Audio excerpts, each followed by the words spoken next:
People argue that you cannot tax billionaires on the shares that they hold in a company because it is an unrealized gain, right? So they go like, yeah, you're worth 300 billion, but we can't tax you on those stocks because you haven't sold the shares. So you don't like have the money, right? But you're worth the money, but you don't have the money. And I understand the argument. They go like, no, you don't have it. It's just what it's worth because it could also crash and then you have nothing. So we can't tax you on it. Then I'm like, okay, I understand that. So you can't tax people on a thing because they don't have it. It's just there. Okay, fine. Then Elon Musk offers to buy Twitter. And then he says in his offer, he goes, I'm putting up my Tesla stock as collateral. Then I'm like, so you do have it?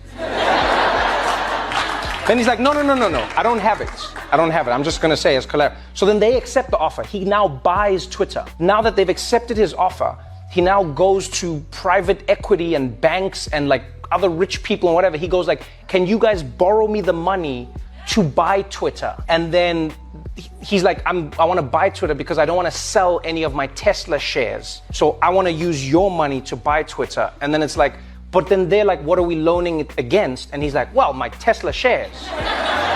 Then I'm going like, wait. So you can buy a thing based on what you have. Yes. But when we want to tax you, you can say, I don't have it. That's the dumbest argument ever. He's being intentionally obtuse. This is intellectually dishonest because Trevor Noah damn well knows that it's a loan, and if you don't pay it, it's simply the collateral. As in, he has to pay money. He has to pay people for the loan he's taking, and if he defaults on it, they get that. That's how it works. So for example, you own a house. Great.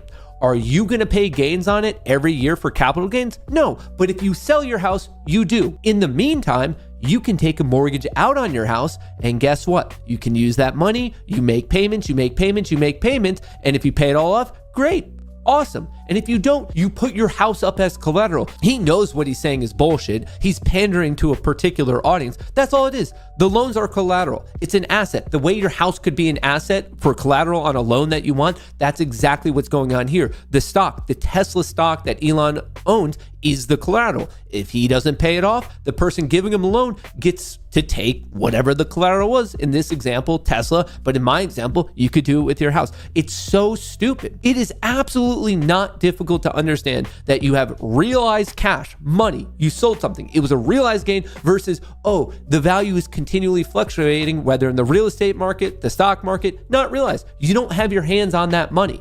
Is he really so absolutely idiotic to suggest what? Keep it, but then take a loan against it and then use that loan to do unrealized gains? And he knows it's dumb. He's wealthy himself. And this is what's so incredibly infuriating, is he's simply just virtue signaling on his high horse of, yeah, we're going after billionaires and whatever. I'm not here to defend billionaires. I'm here to defend myself. All of a sudden, if all these billionaires who own equity in all of these companies that, I don't know, you're invested in, I'm in, teachers funds, pension funds, retirement accounts, if all these guys are selling per year, what do you think that does to the stock? This would tank the stock market. What do you think happens when Jensen of NVIDIA is forced to sell every single year 25% of his unrealized position? Well, he's like, all right, if I have to do it, he goes and sells it. We're all screwed. This is so inappropriate. This is intellectually dishonest, and clearly he knows it. Trevor Noah is a piece of